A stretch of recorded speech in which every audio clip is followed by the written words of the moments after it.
بسم اللہ الرحمن الرحیم۔ ناظرین السلام علیکم، میں ہوں آپ کا میزبان صابر شاکر۔ 4 فروری اور بدھ کا دن تازہ ترین خبریں، اطلاعات اور تبصرے پاکستان کے حالات واقعات اور سیاسی صورتحال کا لیتے ہیں جائزہ۔ معاملات خراب سے خراب تر ہیں اور عمران خان صاحب سے کل بھی ملاقات نہیں کروائی گئی۔ عمران خان صاحب کی تینوں بہنیں ڈاکٹر عظمیٰ، نورین نیازی صاحبہ اور علیمہ خان صاحبہ دیگر اپنے عزیز و اقارب کے ساتھ اڈیالہ جیل کے باہر موجود رہیں اور رات دیر تک انہوں نے وہاں پہ احتجاج کیا، دھرنا دیا، مطالبہ کیا، لیکن جیل کے دروازے نہ کھل سکے۔ ان کے ساتھ پارٹی کے کچھ رہنما بھی موجود تھے، کچھ ارکان پارلیمان بھی موجود تھے، خواتین، بچے، سیاسی کارکن، سب کے سب ان کے ساتھ اظہار یکجہتی کے لیے موجود تھے، لیکن ملاقات نہ ہو سکی۔ کل ایک مختصر ملاقات کروائی گئی بشرا بی بی کے ساتھ، ان کی بیٹی اور ان کی بھابھی کی۔ وہ ملاقات بھی کھڑے کھڑے ہوئی اور اس میں بھی ان کو ڈی بریف کیا گیا جانے سے پہلے۔ اندر لے جا کر انہوں نے کہا کہ خبردار اگر باہر کی کوئی بات آپ نے بشرا بی بی سے کی یا کوئی باہر کی صورتحال، سیاسی صورتحال ان سے ڈسکس کی، ایسی کوئی نہ ہی بات کرنی ہے، نہ ہی خبر پہنچانی ہے، نہ ہی کوئی پیغام پہنچانا ہے۔ اور اس لیے ان پہ سختی کی گئی کیونکہ بشرا بی بی اور عمران خان کی جیل میں کبھی کبھی ملاقات کروا دی جاتی ہے اور عمران خان صاحب کو مکمل طور پر لا علم رکھنا تھا۔ اور بشرا بی بی کی فیملی کو بھی کافی دھمکایا گیا، ڈرایا گیا کہ اگر آپ نے ایسا کچھ کیا تو پھر آپ کی بھی ملاقاتوں پہ مستقل پابندی بھی لگ سکتی ہے اور بشرا بی بی کو بھی جیل میں مسائل کا سامنا ہو سکتا ہے اور پھر آپ کے لیے بھی آپ کا علاج بھی باہر ہو سکتا ہے۔ تو یہ سارے جو ایک طریقہ ہے، پروسیجر ہوتا ہے، وہ کل ڈرایا دھمکایا گیا۔ لیکن اس کے باوجود کچھ خبریں جو ہیں باتوں باتوں میں وہ ضرور آئی عمران خان صاحب کی صحت سے متعلق، اور پھر کل علیمہ خان صاحبہ نے، نورین نیازی صاحبہ نے، ڈاکٹر عظمیٰ نے ان خبروں کو پھر ریپروڈیوس بھی کیا اور ادروائز جو ان کے پاس انفارمیشنز تھیں ڈاکٹرز کے ذریعے سے پہنچیں یا ادروائز پہنچیں، وہ بھی انہوں نے ان خدشات کا اظہار کیا۔ تو جو اگر ہم ان ساری گفتگو کا مجموعہ کریں تو وہ یہی بنتا ہے کہ عمران خان صاحب کی واضح طور پر جو کہی گئی بات وہ یہی تھی کہ عمران خان صاحب کا جو آنکھوں کا علاج ہے وہ بادل ناخواستہ ان کو ہسپتال لے جایا گیا اور ڈاکٹرز نے کہہ دیا تھا کہ اگر ان کا علاج مزید ڈیلے کیا، مزید ان کی سرجری ڈیلے کی تو اس کا مطلب ہے کہ عمران خان صاحب کی ایک آنکھ ضائع ہو جائے گی۔ جب یہ ڈاکٹر نے خبردار کر دیا تب کہیں جا کے بادشاہ سلامت کو جو ہے وہ رحم آیا اور بادشاہ سلامت کو شرم آئی کہ اب یہ کر دینا چاہیے، کیونکہ اگر یہ کام نہ کیا جاتا تو یقیناً عمران خان صاحب کی ایک آنکھ کی بینائی جو ہے وہ چلی جانی تھی، اور پھر اسی لیے رات کے اندھیرے میں ان کو لے جایا گیا۔ اور ڈاکٹر نورین نیازی صاحبہ نے واضح طور پر کہا کہ رات کو جو ہے مجرم وہ رات کے اندھیرے میں کام کرتے ہیں، جنہوں نے صحیح کام کرنا ہو وہ دن کے اجالے میں کرتے ہیں۔ تو پہلی بات تو یہ ہے، اور ڈاکٹر عظمیٰ صاحبہ نے بھی یہ بات کی ہے اور علیمہ خان صاحبہ نے بھی یہ کل ساری بات بیان کر دی ہے اور انہوں نے اپنے خدشات کا اظہار کیا۔ ساتھ ہی ساتھ انہوں نے ایک اپیل کی اور وہ وزیر اعلیٰ خیبر پختونخوا سہیل آفریدی سے کی ہے۔ انہوں نے کہا کہ اب وقت آ گیا ہے کہ اب آپ پاکستان کو بند کریں، یعنی کہ ہڑتال کریں، احتجاج کریں اور اپنا کردار ادا کریں، کیونکہ یہ لاتوں کے بوت ہیں، باتوں سے ماننے والے نہیں ہیں۔ یہ کل سارا دن جو ہے وہ رات گئے تک یہ سلسلہ چلتا رہا۔ اس کے بعد کچھ اور ڈیولپمنٹس بھی ہوئیں، لیکن ایک بات جو ہے وہ واضح طور پر ہے جی، اور وہ ہے کہ نہ ہی عمران خان صاحب کا علاج معالجہ صحیح ہو رہا ہے، نمبر 1، نمبر 2، نہ ہی ان کے علاج معالجے پہ صحیح طور پہ توجہ دی جا رہی ہے۔ اس لیے علیمہ خان صاحبہ نے کل کہا ہے کہ الشفا آئی انٹرنیشنل جو ہے وہاں سے پراپرلی عمران خان صاحب کا علاج کروایا جائے، ان کی آنکھوں کا علاج کروایا جائے،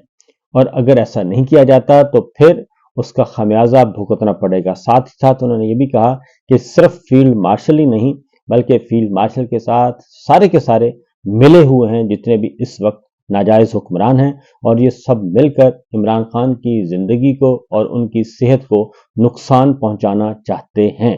تو لہٰذا جتنا جلدی ممکن ہو سکے احتجاج کیا جائے۔ اب دیکھتے ہیں کہ 8 فروری آنے والا ہے اور 8 فروری کی تیاریاں کی جا رہی ہیں، اور اسی دوران کل رات جو دھرنا ختم ہوا وہ جب گرفتاریاں شروع کر دی گئیں تو اس کے بعد پھر علیمہ خان صاحبہ کی پولیس سے مذاکرات ہوئے اور انہوں نے کہا کہ اگر گرفتار کارکنان کو آپ رہا کر دیں تو اس کے بعد پھر ہم یہاں سے چلے جائیں گے۔ پھر گرفتار کارکنان کو رہا کیا گیا اور اس کے بعد دھرنا ختم کیا گیا۔ اب کل پھر ظاہر ہے جمعرات ہے، ملاقات کا دن ہے، کل دیکھتے ہیں کیا ہوتا ہے۔ اور دوسرا، چیف جسٹس یحییٰ آفریدی صاحب کی عدالت سے بھی پاکستان تحریک انصاف اور عمران خان اور ان کی فیملی کو مایوسی کا سامنا کرنا پڑا ہے۔ اب محمود خان اچکزئی صاحب نے بطور لیڈر آف اپوزیشن خط لکھا ہے اور شہباز شریف صاحب کو، اور اس میں انہوں نے لکھا ہے کہ عمران خان صاحب کی صحت کے حوالے سے معاملہ اٹھایا ہے، اور انہوں نے کہا ہے کہ اڈیالہ جیل میں عمران خان کا مکمل طبی معائنہ ذاتی ڈاکٹروں سے کرانے کا مطالبہ کیا گیا ہے جی، اور عمران خان کے طبی معائنے اہل خانہ اور ذاتی معالجین کی عدم موجودگی پر تشویش کا اظہار کیا ہے،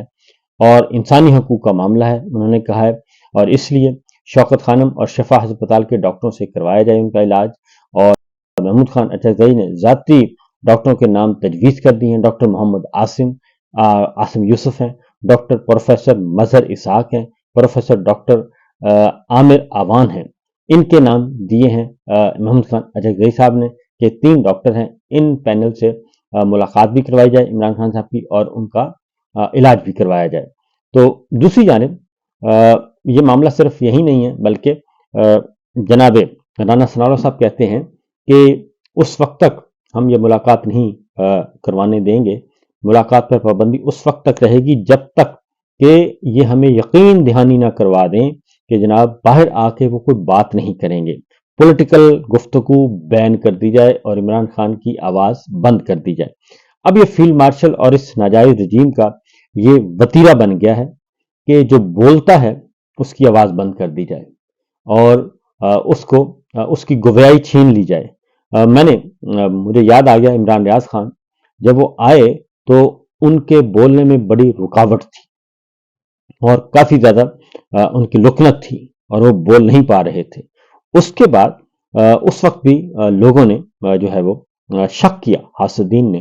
شک کیا کہ جناب یہ درست نہیں ہے اور یہ ڈرامے بازی ہو رہی ہے، جبکہ اس کے بعد حقیقت واضح ہو گئی کہ وہ ڈرامے بازی نہیں تھی، وہ حقیقت تھی، اور ان کے ساتھ ایسا کچھ کیا گیا جس کی وجہ سے ان کی جو بولنے کی صلاحیت ہے وہ کم نہیں بلکہ تقریباً ختم ہو گئی تھی، اور خیال یہی کیا جا رہا تھا کہ وہ بول نہیں پائیں گے، اور جس مقصد کے لیے جو خوف تھا اس ناجائز رجیم کو کہ یہ بندہ بولتا ہے تو اس کا بولنے کی صلاحیت اس کی چھین لی جائے، تو اللہ تعالیٰ نے بالکل مدد کی اور وہ آج بول رہے ہیں۔ اسی طریقے سے عمران خان جو ہیں ان کی جو بینائی ہے، پہلے ان کی آواز بند کی گئی لیکن اس سے کوئی فرق نہیں پڑا، اس کے بعد وہ بولتے تھے اور انٹرنیشنل میڈیا، وہ جو ہے سوشل میڈیا، ڈیجیٹل میڈیا، اس پہ آواز آتی تھی، لیکن اس کے بعد اس کا کیا تھا، وہ سب سے زیادہ کتابیں پڑھتے ہیں۔ کتابیں پڑھ کے ظاہر انسان کتابیں پڑھتا ہے، قرآن مجید پڑھتا ہے تو اس سے انرجی ملتی ہے اور ہر طرح سے انرجیٹک ہو جاتا ہے آدمی، اور اس کے نظریات نکھر جاتے ہیں اور حوصلہ ملتا ہے، عزم ملتا ہے۔ اس لیے انہوں نے، یہ ظالم رجیم نے یہی سوچا کہ پھر ان کی بینائی چھین لیں،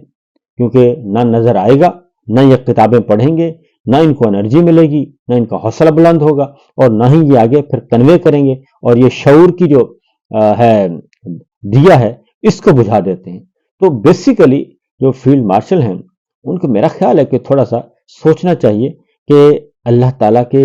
وجود کو سمجھنا چاہیے کہ اگر اللہ تعالیٰ نے کسی کو بولنے کی صلاحیت دی ہے تو کوئی انسان کیسے اس سے چھین سکتا ہے۔ اللہ تعالیٰ نے اگر کسی کو دیکھنے کی صلاحیت دی ہے اور پڑھنے کی صلاحیت دی ہے اور اس کے بعد آگے بیان کرنے کی صلاحیت دی ہے، تو ایک حکمران جو ہے اور ناجائز حکمران، ناجائز رجیم، یہ کیسے کام کر سکتی ہے کہ ان سے یہ چھین لیا جائے؟ کیونکہ علاج، وہ کہتے ہیں نا کہ انصاف میں تاخیر جو ہے وہ انصاف کا قتل ہے، تو اسی لیے علاج میں تاخیر بھی جو ہے وہ انسان کو معذور کرنے کی طرف لے کے جاتا ہے، کیونکہ علاج میں تاخیر کی جائے تو اس کے منفی اثرات جو مرتب ہوتے ہیں وہ ہم نے دیکھ لیا کہ پمس کے ڈاکٹر نے واضح طور پر کہا کہ اگر ان کا علاج فوری طور پہ نہ لے کے گئے تو ان کی ایک آنکھ ضائع ہو سکتی ہے۔ اس کا مطلب بڑا سمپل ہے کہ عمران خان صاحب کے بکس پڑھتے ہیں، کتابیں پڑھتے ہیں، وہ منگواتے ہیں کتابیں، اور وہاں سے وہ اپنے شعور کو بھی نکھارتے ہیں اور اپنے نالج کو بھی نکھار رہے ہیں، بڑھا رہے ہیں، اور پھر اس کے آگے قوم کو بھی بڑھاتے ہیں۔ تو یہ بنیادی طور پر یہ ایک فسطائیت ہے، بدترین فسطائیت ہے۔ اور پھر اگلا جو ہے، یعنی بولنے والے سے اس کی گویائی چھین لی جائے، اور پڑھنے والے سے اس کی بنائی چھین لی جائے، اور پھر آگے جس کے پاس رزق ہے، اللہ تعالیٰ نے رزق دیا، اس سے رزق چھین لیں۔ یہ ایسی حرکتیں کر رہے ہیں کہ شاید ان کو اندازہ نہیں ہے۔ ایک اور خبر ہے، وہ بھی آپ سے شیئر کرتے ہیں، اور کیونکہ رانا ثناء اللہ صاحب نے واضح طور پر کہہ دیا جی کہ یہ معاملہ ہم دیکھیں گے، اور اگر انہوں نے یہ پیغام رسانی اور گفتگو کا سلسلہ بند نہ کیا تو پھر یہ ملاقات 8 فروری کے بعد بھی ہم نہیں کریں گے۔ لیکن 8 فروری کو ایک بات ہے کہ اگر 8 فروری کی شٹر ڈاؤن پہیہ جام کامیاب ہو گئی اور پاکستان کے عوام نے اس خاموش ریفرینڈم میں اپنا حصہ ڈال دیا، تو پھر کوئی مائی کا لال جو ہے وہ پھر چھین نہیں سکتا ہماری آزادی۔ اور یہ اس کا انتظار کر رہے ہیں کہ 8 فروری گزر جائے، اور 8 فروری کو ہم دیکھیں گے کہ عوام کا موڈ کیا ہے، اور اس کے بعد پھر ہم اپنا رد عمل دیں گے۔ اب اگلی خبر اسی طریقے سے ہے جی، جناب شہید ارشد شریف، ہمارے بہت ہی پیارے دوست۔ منصوبہ ساز کون ہے، سہولت کار کون ہے، قاتل کون ہے، ایگزیکیوٹ کس نے کروایا، یہ سارا کچھ، اور 3 سال سے زیادہ ہو گئے۔ سپٹمبر 23 میں ان کو قتل کروایا گیا اور قتل کیا گیا کینیا میں، اور 3 سال سے زیادہ کا عرصہ ہو گیا، لیکن ابھی تک انصاف نہیں مل سکا ہے۔ 24 گزر گیا، 25 گزر گیا، اب 26 ہے، 26 آ چکا ہے، تو کوئی نہیں ہے جی، چوتھا سال چل رہا ہے۔ تو ان کا مسئلہ سمپل سی بات ہے کہ نیت صاف نہیں ہے۔ نیت صاف ہو تو کوئی ایشو نہیں ہے، فوری طور پہ قاتل بھی مل جائیں گے، منصوبہ ساز بھی مل جائیں گے، سہولت کار بھی مل جائیں گے، سب کچھ سب مل جائیں گے، اور تمام کردار موجود ہیں، ان میں سے کوئی کردار بھی مرا نہیں ہے، سارے کردار زندہ ہیں۔ تو یہ کل وفاقی آئینی عدالت، جس کو جو ایک الیکشن چور پارلیمان کے ذریعے، غیر آئینی ترمیم کے ذریعے یہ غیر آئینی عدالت قائم کی گئی ہے، تو اس نے ایک کل فیصلہ دیا ہے، اور اس میں ارشد شریف صاحب کے قتل کیس کا معاملہ نمٹا دیا ہے، اور نہ صرف نمٹایا بلکہ اس سے جڑی ہوئی باقی درخواستیں بھی نمٹا دی ہیں۔ اور اس میں لکھا ہے کہ پاکستان اور کینیا کی حکومتیں مناسب اقدامات کر رہی ہیں۔ یہ کون سا مناسب اقدام ہے کہ چوتھا سال ہو گیا،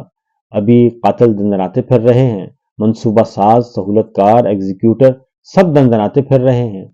اور کچھ موجود ہیں اور کچھ اپنے گھروں میں بیٹھے ہیں، کچھ سیریں کر رہے ہیں، یہ سارے کے سارے تو موجود ہیں۔